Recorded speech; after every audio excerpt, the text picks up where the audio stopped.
Hello my dear students, hope you all are doing well. बच्चों, आज के class में हम क्लास 10th का एक बहुत इंपॉर्टेंट चैप्टर केमिकल रिएक्शन और इक्वेशन के बारे में डिस्कस करने जा रहे हैं। ठीक है, हमारा आज का टॉपिक है केमिकल रिएक्शन एंड इक्वेशन। बच्चों, ये क्लास 10th का एक बहुत ही इंपॉर्टेंट चैप्टर है। ठीक है, इस चैप्टर में आप केमिकल रिएक्शन के बारे में डिटेल्स में पढ़ेंगे। केमिकल रिएक्शन के कितने टाइप्स है वो मैं आपको डिस्कस करूँगा। ठीक है, लेकिन इस चैप्टर को पढ़ने से पहले आपके डे टू डे लाइफ में कुछ ऐसे चेंजेज हैं जिनके बारे में आपको जानना जरूरी है। बच्चों, आपने नाम सुना होगा फिजिकल चेंज और केमिकल चेंज। क्या होता है ये चेंज?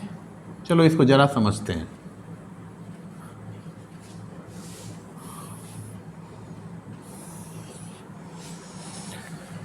बच्चों, फिजिकल चेंज क्या होता है? वैसा चेंज जो रिवर्सिबल नेचर का होता है।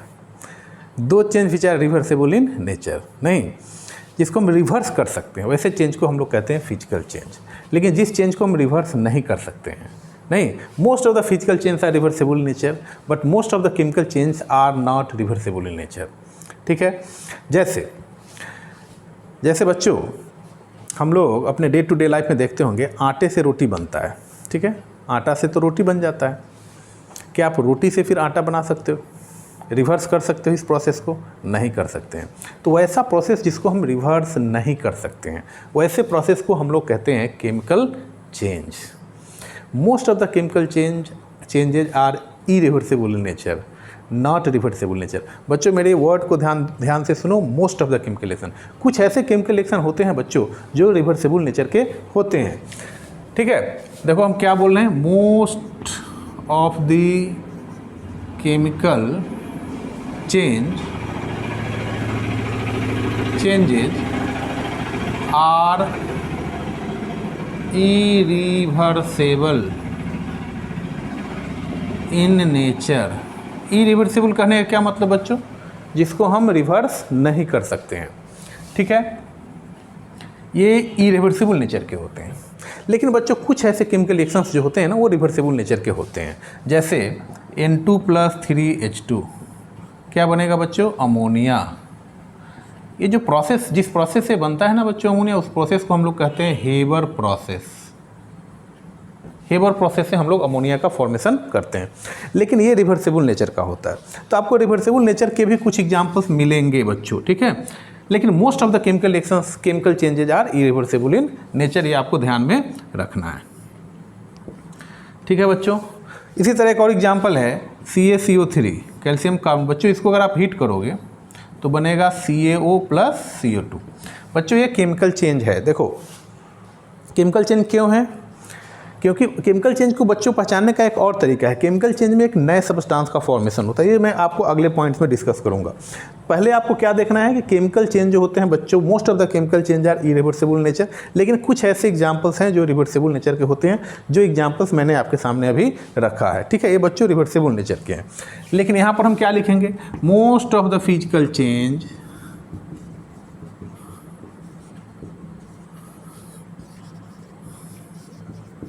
are reversible in nature। बच्चों, बहुत सारे फिजिकल चेंज जो होते हैं वो रिवर्सिबल नेचर के होते हैं। ठीक है, रिवर्सिबल नेचर का कहना है क्या मतलब? जैसे मान लो बच्चों, अगर कागज़ का कोई टुकड़ा स्क्वायर शेप में है, अगर मैं उसको स्फेरिकल शेप में कन्वर्ट कर दूं, तो फिर स्फेरिकल शेप से हम स्क्वायर शेप में उसको ला सकते हैं। उसको अनफोल्ड करेंगे तो फिर स्क्वायर शेप में आ जाएगा। तो बच्चों, उस तरह के चेंज को हम लोग क्या कहेंगे? फिजिकल चेंज कहेंगे, जिसको हम रिवर्स कर सकते हैं। ठीक है, तो ये पहला बेसिक डिफरेंस है फिजिकल और केमिकल चेंज का। चलो बच्चों, दूसरा डिफरेंस मैं आपको बताता हूँ। फिजिकल चेंज में कोई न्यू सब्सटेंस का फॉर्मेशन नहीं होता है। No new substances are forms. बच्चों, फिजिकल चेंज में कोई नया सब्सटेंस नहीं बनता है। The composition of substance which undergoes changes remains unchanged।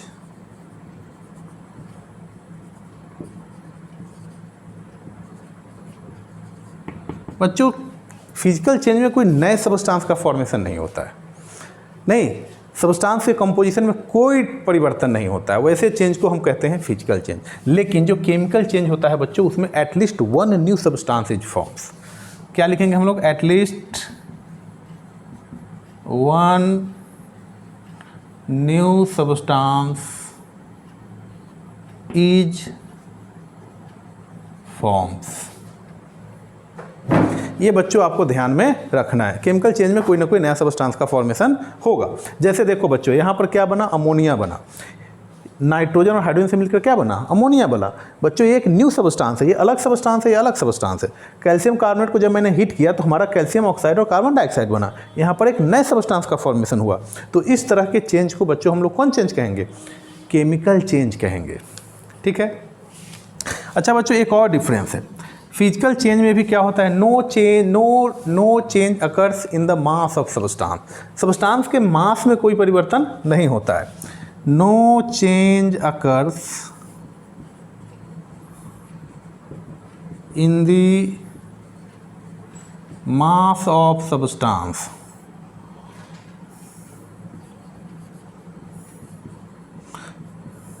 Substance के मास में कोई चेंजिंग नहीं होगा। ठीक है।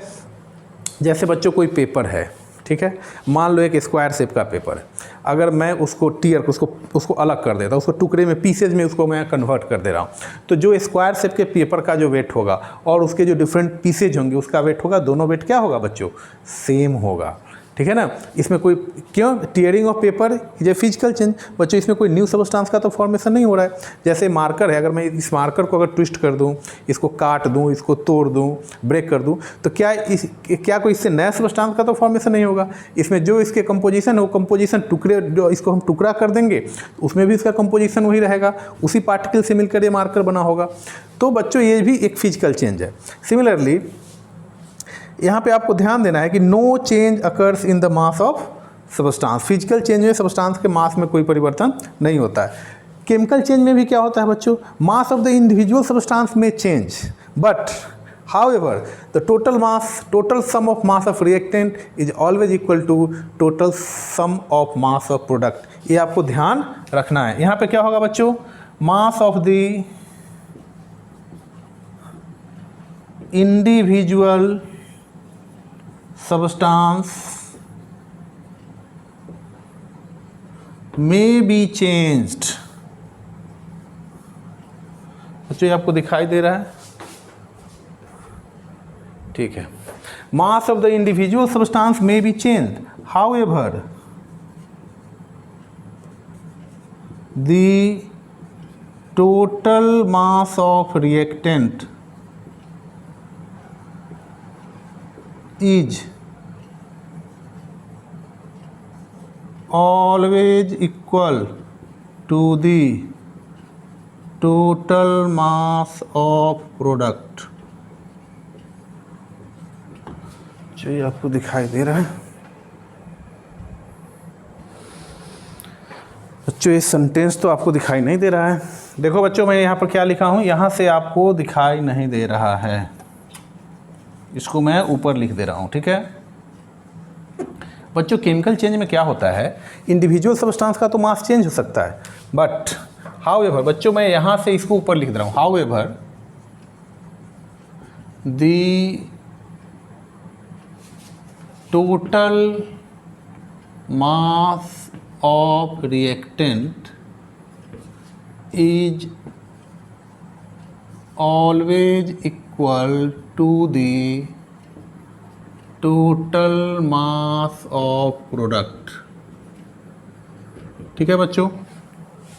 तो ये बच्चों फिजिकल और केमिकल चेंज में कुछ बेसिक डिफरेंस है जो आपको ध्यान में रखना है। ठीक है, तो इन सब को मैं एक बार समराइज कर देता हूँ। फिजिकल चेंज में क्या होता है बच्चों? Most of the physical change are reversible nature, नहीं इसको हम रिवर्स कर सकते हैं। लेकिन केमिकल चेंज जो होते हैं वो इरिवर्सेबल नेचर के होते हैं, नहीं उसको आप रिवर्स नहीं कर सकते हो most of the chemical reaction. लेकिन कुछ केमिकल रिएक्शन जो होते हैं वो रिवर्सेबल नेचर के होते हैं, जिसके दो एग्जाम्पल्स मैंने आपके सामने यहाँ दिखाया है। फिजिकल चेंज में किसी न्यू सबस्टांस का फॉर्मेशन नहीं होता है, लेकिन केमिकल चेंज में एटलीस्ट वन न्यू सबस्टांस तो बनेगा ही।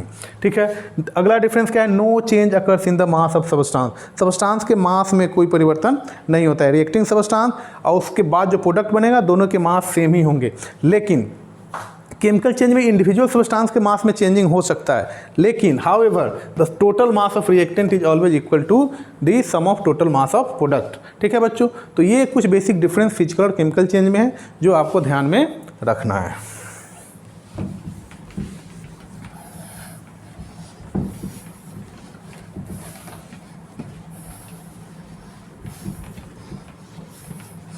ठीक है बच्चों, चलो अब हम लोग देखते हैं कि केमिकल रिएक्शन क्या होता है। ठीक है, इस चैप्टर का क्या नाम है बच्चों? Chemical reaction and equation. चलो हेडिंग लगाओ, केमिकल रिएक्शन। बच्चों केमिकल रिएक्शन क्या होता है? केमिकल रिएक्शन एक प्रोसेस है, the process in which at least one new substance with different properties get forms। बच्चों इसमें क्या होता है? केमिकल रिएक्शन में क्या होता है? कुछ न्यू सब्सटेंस का फॉर्मेशन होता है जिसका प्रॉपर्टी जो होता है वो इंटायरली डिफरेंट होता है उसके किससे? उसके जिस कंपाउंड से मिलकर वो बना होता है। तो इसी प्रोसेस को बच्चों हम लोग क्या कहते हैं? केमिकल रिएक्शन कहते हैं। जैसे मान लो एक एग्जांपल से हम लोग देखते हैं, AB plus CD is equal to AC plus BD। बच्चों यह केमिकल रिएक्शन है। केमिकल रिएक्शन में होता है क्या है बच्चों? सिर्फ इसमें एटम का इंटरचेंज होता है, कोई नया एलिमेंट का फॉर्मेशन नहीं होता है। जैसे मान लो अगर सिल्वर किसी कंपाउंड से रिएक्ट करेगा तो वो सिल्वर का ही कंपाउंड बनाएगा, ऐसा नहीं कि वो गोल्ड का कंपाउंड बनाएगा। जैसे सिल्वर है, सिल्वर का कोई कंपाउंड, जैसे सिल्वर क्लोराइड AgCl ले लेते हैं, AgCl। ठीक है बच्चों, या अगर हम ले लेते हैं AgNO3 सिल्वर का सिल्वर नाइट्रेट ले लेते हैं, सोडियम क्लोराइड ले लेते हैं। तो बच्चों यहाँ पर क्या है? सिल्वर है, सोडियम है, क्लोरीन है, नाइट्रेट है, इन्हीं सब का इंटरचेंज होगा और इंटरचेंज होने के फलस्वरूप प्रोडक्ट का फॉर्मेशन होगा। ऐसा नहीं कि सिल्वर सोडियम यहाँ है तो प्रोडक्ट में आपको गोल्ड और प्लैटिनम बनेगा, नहीं, ऐसा नहीं बनेगा। सिर्फ बच्चों केमिकल रिएक्शन में क्या होता है? एटम का इंटरचेंज होता है। ठीक है, और उसके फलस्वरूप प्रोडक्ट का फॉर्मेशन होता है। केमिकल रिएक्शन में बच्चों एक चीज़ और ध्यान देना है, केमिकल रिएक्शन में क्या होता है कि रिएक्टेंट के ये जो रिएक्टिंग सबस्टांस है इनके कुछ बॉन्ड टूटते हैं। ठीक है, in a chemical reaction some bond of reacting substance नहीं अंडरगोज ब्रोकन। कुछ बॉन्ड जो होते हैं बच्चों टूट जाते हैं, and some new bonds are forms.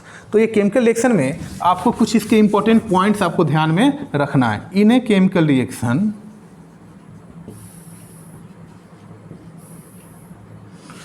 some bonds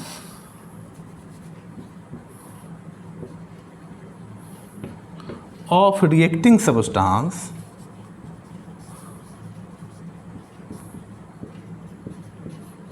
are broken and some new bonds in product, some new bond forms in product. ठीक है बच्चों, केमिकल रिएक्शन में तो यही होता है, हमारे रिएक्टेंट के कुछ बॉन्ड जो होंगे टूटेंगे और प्रोडक्ट में कुछ नए बॉन्ड का फॉर्मेशन होगा। केमिकल रिएक्शन में बच्चों मैंने और क्या आपको बताया? सिर्फ एटम का इंटरचेंज होता है, कोई न्यू एलिमेंट का फॉर्मेशन नहीं होता है। ये आपको ध्यान में रखना है। अच्छा बच्चों, ये जो केमिकल रिएक्शन है इसमें जो ये रिएक्टिंग सबस्टांस होते हैं बच्चों, इन रिएक्टिंग सबस्टांस को हम लोग कहते हैं रिएक्टेंट। बच्चों ये एक इम्पॉर्टेंट टर्म है, ये आपको ध्यान में रखना है। ये रिएक्टेंट क्या है? क्या बच्चों है? The reacting substance in a chemical reaction, the reacting substance which combines together to form product is called reactant। ठीक है बच्चों, इसमें जनरली रिएक्टेंट जो होते हैं बच्चों एरो के लेफ्ट साइड में होते हैं। यहाँ पर जो ए बी और सी डी है बच्चों ये आपका रिएक्टेंट है। सिमिलरली बच्चों प्रोडक्ट को आप डिफाइन कर सकते हैं। प्रोडक्ट क्या होता है? The substance forms during chemical reaction. Chemical reaction में जो सब्सटेंस फॉर्म्स होता है उस सब्सटेंस को बच्चों हम लोग क्या कहते हैं? प्रोडक्ट कहते हैं। The substance forms by reacting substance from reacting substance बच्चों लिखो, the substance forms from reacting substances are called product. ठीक है बच्चों, जनरली प्रोडक्ट जो होता है वो एरो के किस साइड में होता है? राइट साइड में होता है। और जो रिएक्टेंट होता है एरो के किस साइड में होता है? लेफ्ट साइड में होता है। तो ये दोनों टर्म्स से आप परिचित होंगे। ये बहुत सिंपल टर्म्स है, आप लोग इसको जानते हैं डिटेल्स में। ठीक है, तो ये कुछ केमिकल रिएक्शन के इंपॉर्टेंट टर्म्स है। अच्छा बच्चों, ये जो केमिकल रिएक्शंस होते हैं इसके लिए कुछ कंडीशन होते हैं, उस कंडीशन को आपको जानना जरूरी है। Condition for chemical reaction. बच्चों केमिकल रिएक्शन कंप्लीट होने के कुछ कंडीशन हैं। चलो इस कंडीशन को हम लोग वन बाय वन डिस्कस करते हैं।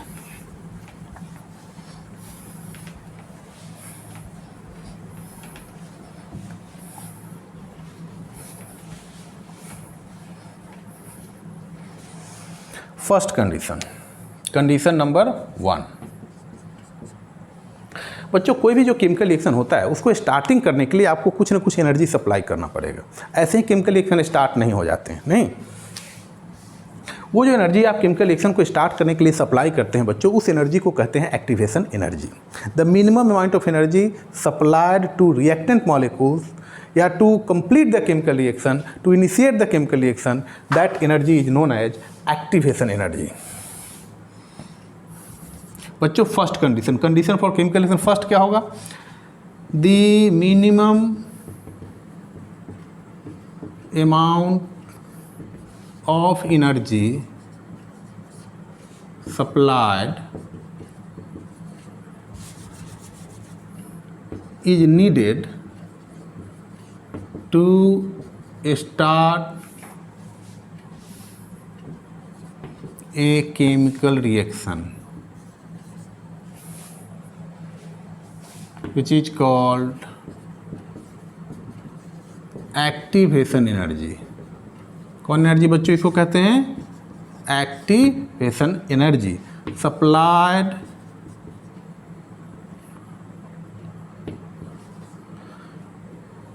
फ्रॉम लाइट, हीट और इलेक्ट्रिक करंट। बच्चों किसी भी रिएक्शन को स्टार्ट करने के लिए जो मिनिमम एनर्जी चाहिए बच्चों, उस एनर्जी को कहते हैं एक्टिवेशन एनर्जी। जब तक यह एनर्जी रिएक्टेंट को नहीं मिलेगा तब तक केमिकल रिएक्शन आपका स्टार्ट नहीं होगा।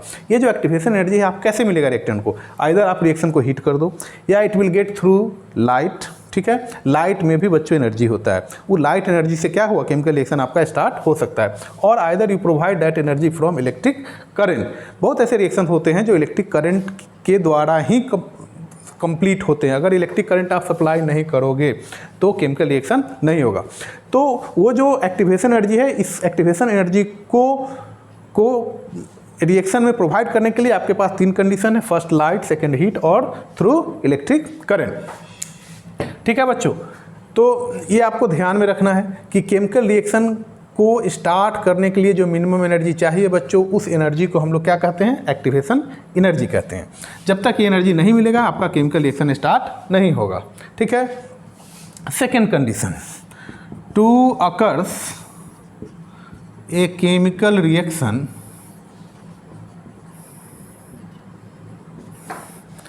The atom of a reacting molecules must collide with each other. As a result, some old bond of reactant is broken and new bond forms. New bond forms. बच्चों ये दूसरा condition है। जब आप उसको एक्टिवेशन एनर्जी सप्लाई कर दोगे तो क्या होता है, रिएक्टेंट के जो मॉलिक्यूल्स के जो एटम है वो आपस में टकराते हैं, आपस में कोलाइड करते हैं, उनमें उनके बीच कोलिजन होता है, ठीक है, और उस कोलिजन के फलस्वरूप हमारा प्रोडक्ट का फॉर्मेशन होता है। तो बच्चों ये सेकंड कंडीशन है। अच्छा, वो जो कोलिजन होता है बच्चों, वो कोलिजन जो होना चाहिए वो परफेक्ट कोलिजन होना चाहिए। अगर कोलिजन सही ढंग से नहीं होगा तो that reactant not leads to the formation of product. तो ये आपको ध्यान में रखना है कि कोलिजन जो होना चाहिए वो कैसा होना चाहिए, परफेक्ट कोलिजन होना चाहिए, और उनका ओरिएंटेशन भी सही ढंग से आपस में जब एटम टकराते हैं तो वही कोलिजन जो होता है प्रोडक्ट का फॉर्मेशन करता है। नहीं अगर ओरिएंट सही ढंग से कोलाइड्स नहीं करेंगे तो उससे आपका प्रोडक्ट का फॉर्मेशन नहीं होगा। इसको बच्चों मैं आपको एक एग्जांपल से समझाने की कोशिश कर रहा हूँ, ठीक है। जैसे मान लो बच्चों कि हमारा एक रिएक्टेंट है AB है और ये हमारा CD है, ठीक से इसको ध्यान से समझिए। ये हमारा एक रिएक्टेंट है बच्चों, ये हमारा A है और नीचे जो है इसको हम क्या मान रहे हैं, B मान रहे हैं, और ये हमारा एक दूसरा रिएक्टेंट है C और D। तो क्या होता है बच्चों कि अगर इनका कोलिजन, अगर ये प्रॉपरली कोलॉइड करेंगे, सही ढंग से कोलॉइड करेंगे तो प्रोडक्ट का फॉर्मेशन होगा। सही ढंग से मीन्स क्या, देखिए सही ढंग से कैसे कोलॉइड कर रहा है बच्चों। ये हमारा A है, ये B है, ये C है और ये D है। अगर ये सही ढंग से हेड टू हेड अगर कोलिजन हो रहा है तो क्या होगा बच्चों, A और C आपस में मिलकर AC बना लेंगे और B और D आपस में मिलकर क्या बना लेंगे, BD बना लेंगे। हमारा प्रोडक्ट का फॉर्मेशन हो गया। AB और CD के मिलने से हमारा AC और BD प्रोडक्ट बना। बच्चों यहाँ पर एटम का क्या हो गया, रीअरेंजमेंट हो गया। लेकिन बच्चों अगर यहाँ कोलिजन सही से नहीं हुआ, देखो बच्चों सही से कैसे नहीं होगा, जैसे मान लो ये हमारा AB है और ये इस ढंग से अगर टकरा रहा है, ये हमारा CD है। बच्चों यहाँ पर देखो B C के कांटेक्ट में आ गया, लेकिन यह D जो है ये A के कांटेक्ट में नहीं आया। ये सही ढंग से कोलिजन नहीं हो रहा है, ठीक है। इसको ये प्रॉपरली ओरिएंटेड कोलिजन नहीं, प्रॉपर ढंग से ओरिएंट नहीं है, प्रॉपर ढंग से कोलॉइड नहीं कर रहा है। Therefore this collision not leads to the formation of product. यहाँ बच्चों प्रोडक्ट नहीं बनेगा, नो प्रोडक्ट इज फॉर्म्स। देखो बच्चों केमिकल रिएक्शन होने के लिए ये दो कंडीशन तो जरूरी कंडीशन, जब तक ये दोनों कंडीशन सेटिस्फाइड नहीं होगा आपका रिएक्टेंट प्रोडक्ट में चेंज नहीं होगा। पहला कंडीशन क्या हो गया कि आपको एक्टिवेशन एनर्जी सप्लाई करना है। सेकंड कंडीशन, जब एक्टिवेशन एनर्जी मिल जाएगा रिएक्टेंट मॉलिक्यूल्स को तो उनके बीच में कोलिजन होगा और उस कोलिजन के फलस्वरूप हमारा प्रोडक्ट का फॉर्मेशन होगा। सभी कोलिजन जो होते हैं वो प्रोडक्ट का फॉर्मेशन नहीं करते हैं, वही कोलिजन से प्रोडक्ट का फॉर्मेशन होगा जिसमें रिएक्टेंट के मॉलिक्यूल्स प्रॉपरली ओरिएंटेड हो और उनका कोलिजन परफेक्ट कोलिजन हो। नहीं तो क्या होंगे, बाउंस बैक कर जाएंगे। जैसे आप गेंद को दीवार पे मारते हैं, गेंद बाउंस बैक कर जाता है, वैसे अगर रिएक्टेंट के मॉलिक्यूल्स अगर सही ढंग से नहीं कोलाइड करेंगे तो दोनों सेपरेट हो जाएंगे और प्रोडक्ट का फॉर्मेशन नहीं होगा। तो ये केमिकल रिएक्शन के ये दोनों कंडीशन आपको ध्यान में रखना है, ठीक है बच्चों। एक चीज़ और इसमें इंपॉर्टेंट पॉइंट्स आपको ध्यान में रखना है, third point, rate of chemical reaction आपको जानना है। रेट ऑफ केमिकल रिएक्शन ये क्या होता है बच्चों, यह केमिकल रिएक्शन के स्पीड को बताता है। कुछ ऐसे केमिकल रिएक्शंस होते हैं जो आप जानते होंगे जो काफ़ी फास्ट होते हैं, कुछ केमिकल रिएक्शन काफ़ी स्लो होते हैं और कुछ केमिकल रिएक्शन जो होते हैं वो इंटरमीडिएट रेंज में होते हैं, ना तो ज़्यादा फास्ट होते हैं ना ज़्यादा स्लो होते हैं। जैसे रस्टिंग ऑफ आयरन आप देखते होंगे, वो तो काफ़ी लंबा प्रोसेस है, महीनों लग जाते हैं, सालों लग जाते हैं, तब जाके आपके आयरन में क्या होता है, जंग लगता है। लेकिन जो दही बनता है, नहीं, conversion of milk into curd, बच्चों ये ओवरनाइट प्रोसेस है, एक दिन में ये प्रोसेस हो जाता है, तो हम कह सकते हैं कि ये एक फास्ट प्रोसेस है। लेकिन रस्टिंग ऑफ आयरन क्या है, हमारा एक स्लो प्रोसेस है। बहुत ऐसे रिएक्शंस होते हैं जो ना तो ज़्यादा फास्ट होते हैं ना ज़्यादा स्लो होते हैं, बीच के इंटरमीडिएट स्टेज के होते हैं। तो rate of chemical reaction means what, the speed by which chemical reaction undergoes, the speed of chemical reaction को आप बच्चों रेट ऑफ केमिकल रिएक्शन से आप समझ सकते हैं, ठीक है। The speed by which chemical reaction takes place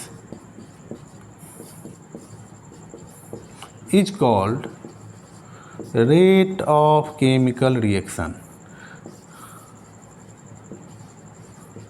अभी आप इसको ऐसे ही समझे, ठीक है। Rate of chemical reaction means what, speed of chemical reaction. नहीं, speed of chemical reaction means what, आपको क्या समझना है कि 3 तरह के केमिकल रिएक्शंस होते हैं, एक फास्ट केमिकल रिएक्शन, एक स्लो केमिकल रिएक्शन और एक इंटरमीडिएट केमिकल रिएक्शन, ठीक है। तो ये कुछ केमिकल रिएक्शन से रिलेटेड इंपॉर्टेंट पॉइंट्स हुए, ये आपको ध्यान में रखना है, ठीक है।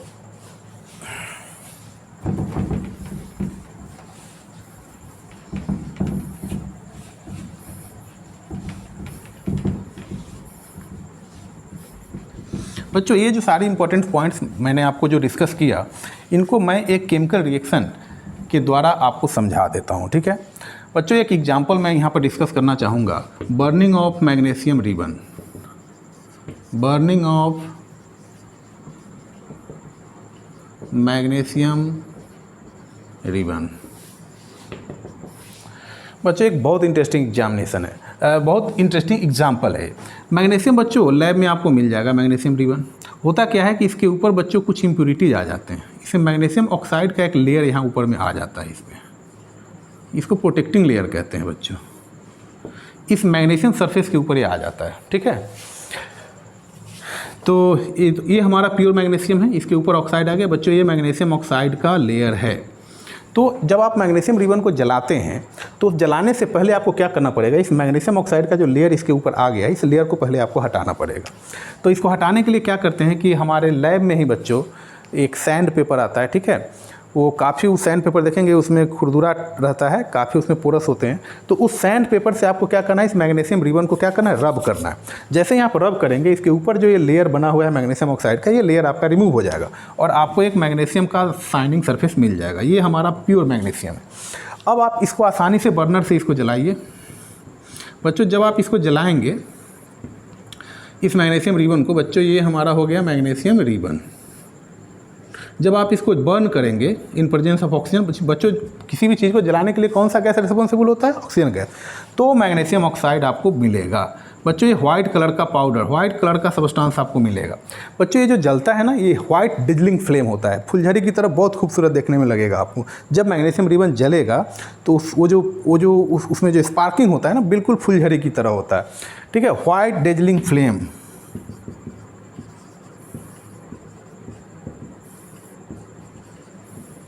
उस समय जो फ्लेम का कलर होता है बच्चों बिल्कुल वाइट डिजलिंग फ्लेम की तरह हो जाता है। तो ये आप लैब में कर सकते हैं। लेकिन बच्चों यहाँ पर जो मैग्नीशियम रिबन जल रहा है, तो इसके लिए आपको इसको हीट प्रोवाइड करना पड़ा है। ऐसे ही मैग्नीशियम रिबन तो नहीं जलेगा। देखो बच्चों, बर्नर से हमने इसको हीट प्रोवाइड किया है, यानी इसको जलने के लिए आपको कुछ एनर्जी सप्लाई करना पड़ेगा। इसी एनर्जी को बच्चों कहते हैं एक्टिवेशन एनर्जी। जब तक ये एनर्जी आप इसको सप्लाई नहीं करोगे, आपका मैग्नीशियम रिबन बर्न नहीं करेगा, ठीक है बच्चों। तो जैसे ही मैग्नीशियम ऑक्सीजन के साथ कंबाइन करेगा, आपको मैग्नीशियम ऑक्साइड मिलेगा। इस एक्सपेरिमेंट को आप आसानी से लैब में कर सकते हैं। हर एक लैब में आपको मैग्नीशियम रिबन अवेलेबल होता है, ठीक है। तो इससे आपको पता चला कि केमिकल रिएक्शन को स्टार्ट करने के लिए एक्टिवेशन एनर्जी की ज़रूरत होती है। जब तक आप वो एनर्जी प्रोवाइड नहीं करोगे, तब तक केमिकल रिएक्शन स्टार्ट नहीं होगा, ठीक है बच्चों। तो आपको समझ में आ गया होगा, ठीक है। आज के लिए इतना ही, थैंक यू।